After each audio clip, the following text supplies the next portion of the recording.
परिचय। क्या तुम कुछ लिखोगी? हाँ, मुझे बताओ क्या लिखना है। तो लिखो, x एक संख्या है। x में स्वयं x गुणा करने पर जो संख्या हमें मिलेगी, मेरे पास ठीक उतनी ही किताबें हैं। ठीक है। अब तुम्हारे पास जो संख्या है वो x से 2 गुनी है और हमारे मित्र के पास 2 किताबें हैं। अब सभी किताबों की संख्या जोड़ लो और बताओ कि तुम्हें क्या व्यंजक मिला। रुको, मुझे कहीं लिखने दो। एक संख्या x है। यदि हम x में स्वयं x का गुणा करें तो हमें x वर्ग मिलता है, इसलिए हमारे पास x वर्ग किताबें हैं। और मेरे पास जो संख्या है वो 2x है और हमारे मित्र के पास 2 किताबें हैं। ठीक, और इनके योग से हमें ये व्यंजक मिलेगा। क्या तुम जानती हो कि व्यंजक किसे कहते हैं? नहीं, लेकिन मुझे बहुत सुरुचिपूर्ण लग रहा है। ये प्रश्न एक बहुपद था। आओ मैं तुम्हें विस्तार से समझाती हूँ। उद्देश्य। इस पाठ के अंत में आप निम्न करने में सक्षम हो जाएंगे। एक चर राशि वाले बहुपद लिखना, बहुपदों के गुणों की व्याख्या करना, बहुपदों में शून्यों की संख्या लिखना, शेषफल प्रमेय की व्याख्या करना, बहुपदों का गुणनखंड करना, बीजीय सर्वसमीकाओं को लिखना और बहुपदों से संबंधित प्रश्नों को हल करना। एक चर राशि वाले बहुपद। एक बहुपद केवल जोड़े, घटाए या गुणा किया जा सकने वाले पदों से बनता है। एक बहुपद ऐसा दिखता है। बहुपद बहु और पद से मिलकर बना है, जिसका मतलब है कई पद।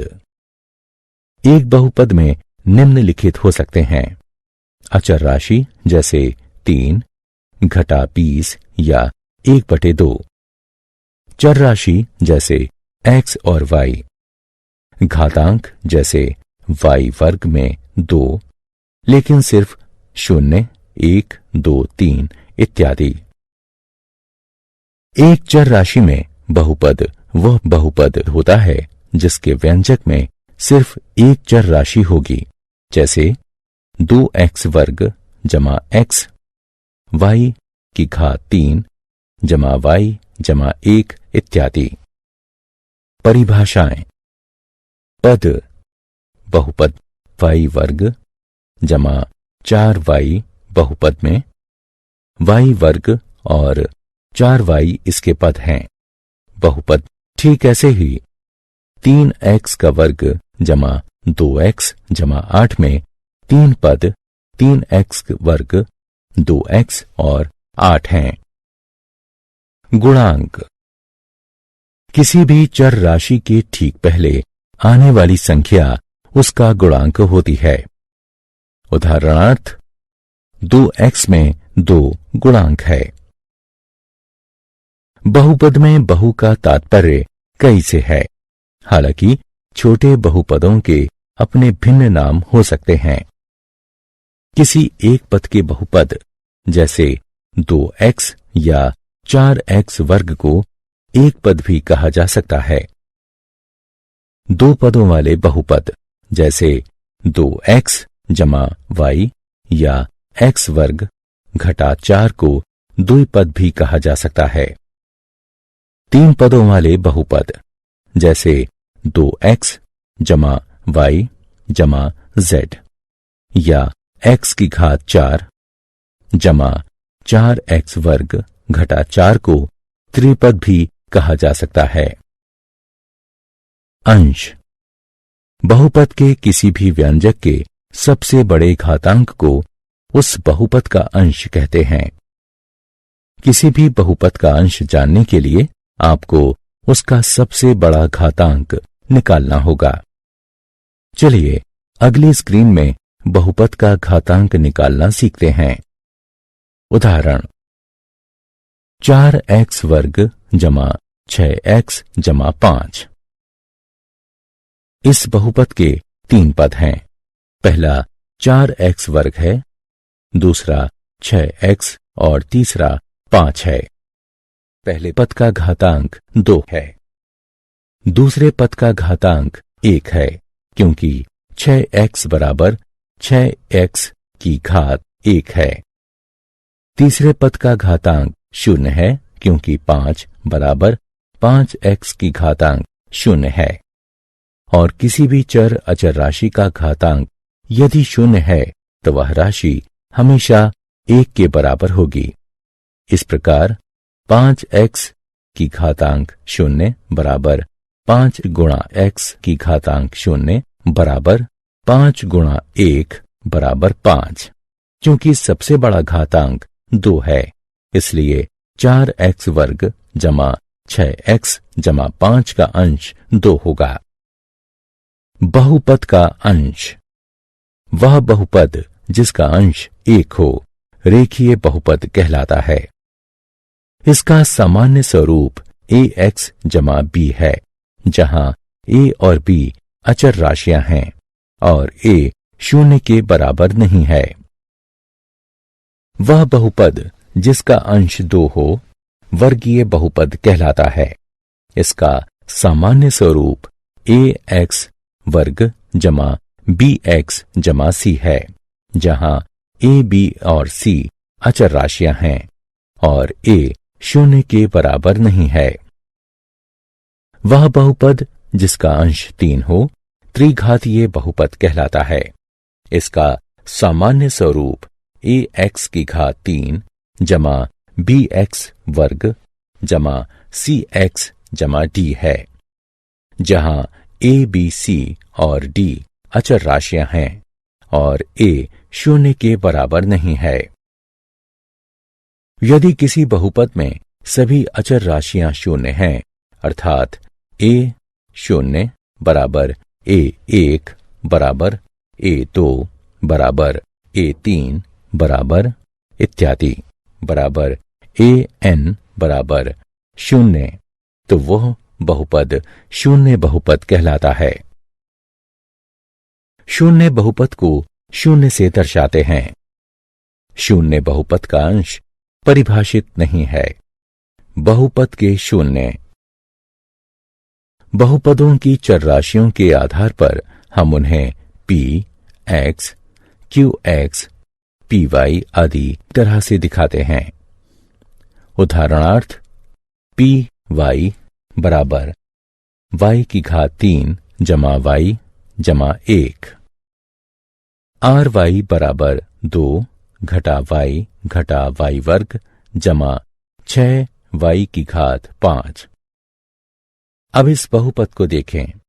qy बराबर 2y की घात 3 घटा 5y वर्ग जमा 3y घटा 6। यदि हम y का मान 1 रख दें तो हमें यह प्राप्त होगा, जो 2 घटा 5 जमा 3 घटा 6 यानी घटा 6 के बराबर होगा। इसलिए y बराबर 1 रखने पर qy का मान घटा 6 होगा। अब हमें py बराबर y जमा 1 को हल करना चाहिए। y का मान 1 रखने पर हमें p बराबर 2 प्राप्त होगा। अब y का मान ऋण 1 रखने पर हमें p ऋण 1 बराबर ऋण 1 जमा 1 मिलता है, जो 0 के बराबर है।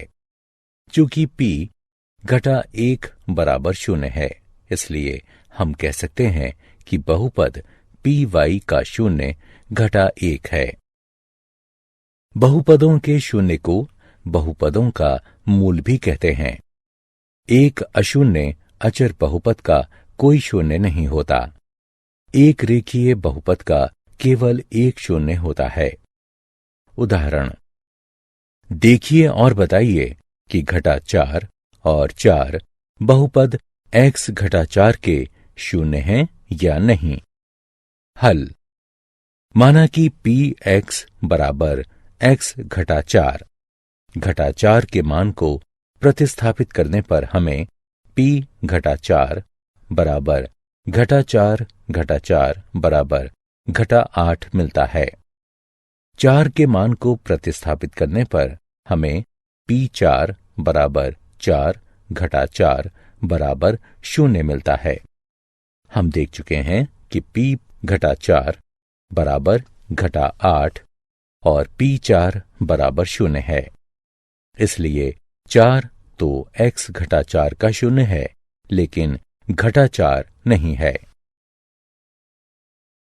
चलिए अब हम बहुपद QU बराबर 2U जमा 1 का 0 निकालते हैं।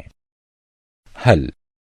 किसी भी बहुपद का 0 निकालना किसी समीकरण को हल करने जैसा ही है, इसलिए हम QU बराबर 0 को हल करेंगे। इसलिए 2U जमा 1 बराबर 0 हमें U बराबर घटा 1/2 यह परिणाम देता है। इसलिए घटा 1/2 बहुपद 2U जमा 1 का 0 है। शेषफल प्रमेय। अंकगणित में हम कैसे भाग देते थे, यह हमें याद है। उदाहरणार्थ 7 को 2 से भाग देने पर 3 आता है और शेषफल 1 बचता है। भाग के प्रत्येक हिस्से का एक नाम है। भाज्य, भाजक, भागफल, शेषफल। इसे इस रूप में भी लिखा जा सकता है। भाज्य बराबर भाजक गुणा भागफल जमा शेषफल। ठीक इसी तरह हम बहुपदों को भी विभाजित कर सकते हैं। उदाहरणार्थ 5x की घात 3 जमा x वर्ग जमा x बटे x, जहां हम मान लेते हैं कि x बराबर 5x वर्ग जमा x जमा 1, 5x की घात 3 जमा x वर्ग जमा x के गुणनखंड हैं और 5x की घात 3 जमा x वर्ग जमा x, 5x वर्ग जमा x जमा 1 और x का गुणज है। अब देखते हैं कि शेषफल प्रमेय क्या कहता है। माना कि px ऐसा बहुपद है जिसका अंश 1 या उससे बड़ा है। माना a कोई वास्तविक संख्या है। यदि p x में रेखीय बहुपद x घटा a से भाग दिया जाए तो शेषफल pa बचता है। हम इसे ही शेषफल प्रमेय कहते हैं। उदाहरण px में qx से भाग दीजिए, जहां px बराबर x की घात 3 घटा 6x वर्ग जमा 11x घटा 6 और qx बराबर x घटा 1 है। हम इसे इस तरह भी लिख सकते हैं। अगले चरण में बहुपद के पहले पद में सबसे अधिक घातांक वाला पद पहला पद होगा। गुणांक के x वाले हिस्से से भाग देना होगा। इस स्थिति में x की घात 3 में x से भाग देने पर x वर्ग मिलेगा, जिसे आप भाग चिन्ह के शीर्ष पर लिखेंगे। अगले चरण में आप उस पद को भाजक से गुणा करेंगे जो आपने भाग चिन्ह के शीर्ष पर लिखा है। इस स्थिति में आप घन x घटा वर्ग x पाने के लिए x घटा 1 का वर्ग x से गुणन करेंगे। इसके बाद इसे विभाजन पंक्ति के अंतर्गत घटाएंगे। घटाने से आप उस पद से छुटकारा पा जाएंगे जिसका घातांक सबसे अधिक होगा, जिससे बहुपद का आकार छोटा हो जाएगा और जो एक शेषफल होगा। अब हमारे पास एक नया बहुपद है जिसके लिए हम दूसरा चरण दोहराएंगे। इस उदाहरण में हम 5x वर्ग में x से भाग देंगे और परिणाम घटा 5x को उस पद के साथ जोड़ देंगे जो पहले से भाग चिन्ह के शीर्ष पर है। अब हम तीसरे चरण को दोहराएंगे। अभी जो परिणाम भाग चिन्ह के शीर्ष पर है, जो हमें जोड़ने के बाद मिला है, उसमें हम पूरे भाजक से गुणा करेंगे और फिर बहुपद को भाग देने के बाद जो हमें मिला है उसे गुणनफल में से घटा देंगे। अब भाग चिन्ह में हमारे पास एक नया बहुपद है। जैसा कि आप पहले ही अनुमान लगा चुके होंगे कि बहुपद के पहले पद को हम भाजक के x हिस्से से विभाजित करके दूसरे चरण को दोहराएंगे। अब जो भी भागफल आएगा उसे भाग चिन्ह पर पहले से ही स्थित परिणाम के साथ जोड़ दीजिए। अब हम सबसे आखिर में जोड़े गए पद में पूरे भाजक से गुणा करेंगे और फिर विभाजित बहुपद में से प्राप्त परिणाम को घटा देंगे। एक नया बहुपद प्राप्त करने के लिए घटाने वाला चरण दोहराएंगे। यहां प्राप्त शेष फल 0 है क्योंकि हम px को गुणक x ऋण 1 से पूरी तरह 2x की घात 4 जमा x की घात 3 घटा x वर्ग जमा x जमा 3 में x घटा 1 से भाग देने पर शेष फल क्या होगा? हल।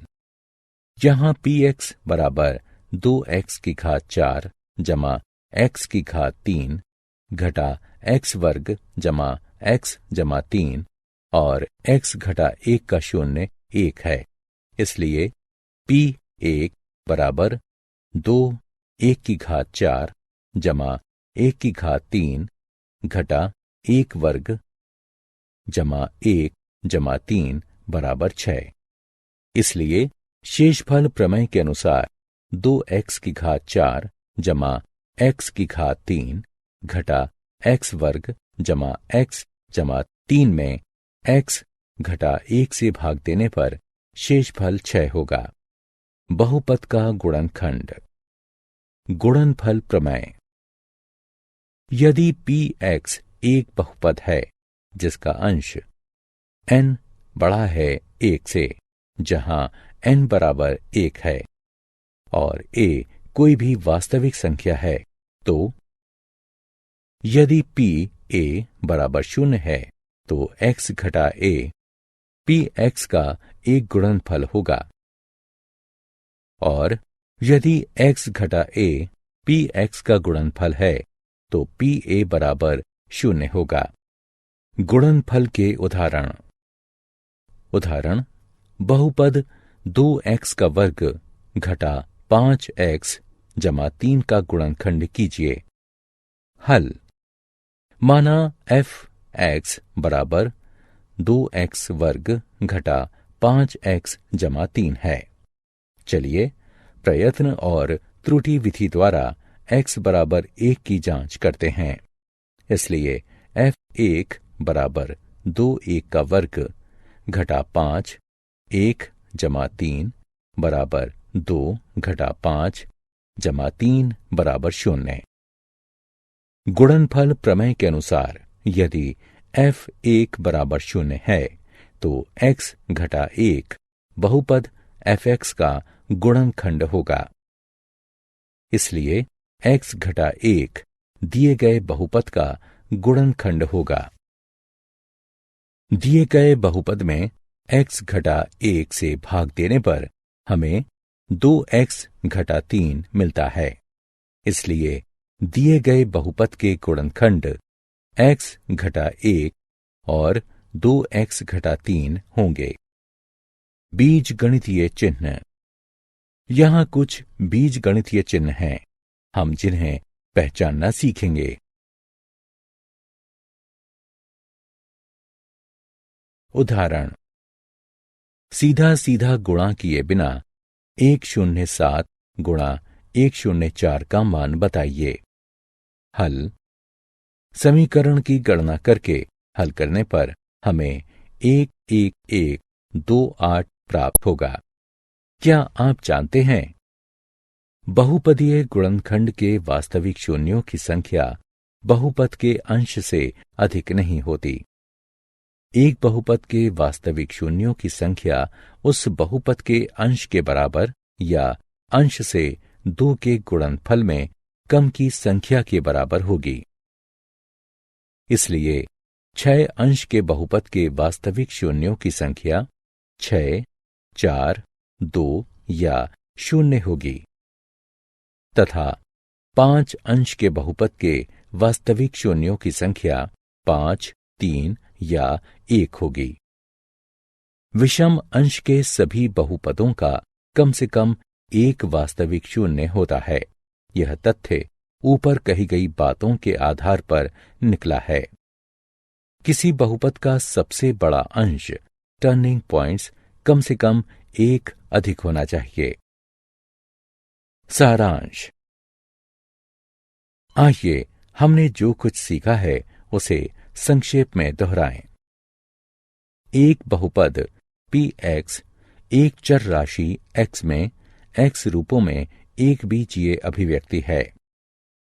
px बराबर an xn जमा an घटा 1 x की घात n घटा 1 जमा इत्यादि जमा a2 x वर्ग जमा a1 x जमा a0 जहां a0 a1 a2 इत्यादि an अचर राशियां हैं और an जो बराबर नहीं है 0 के।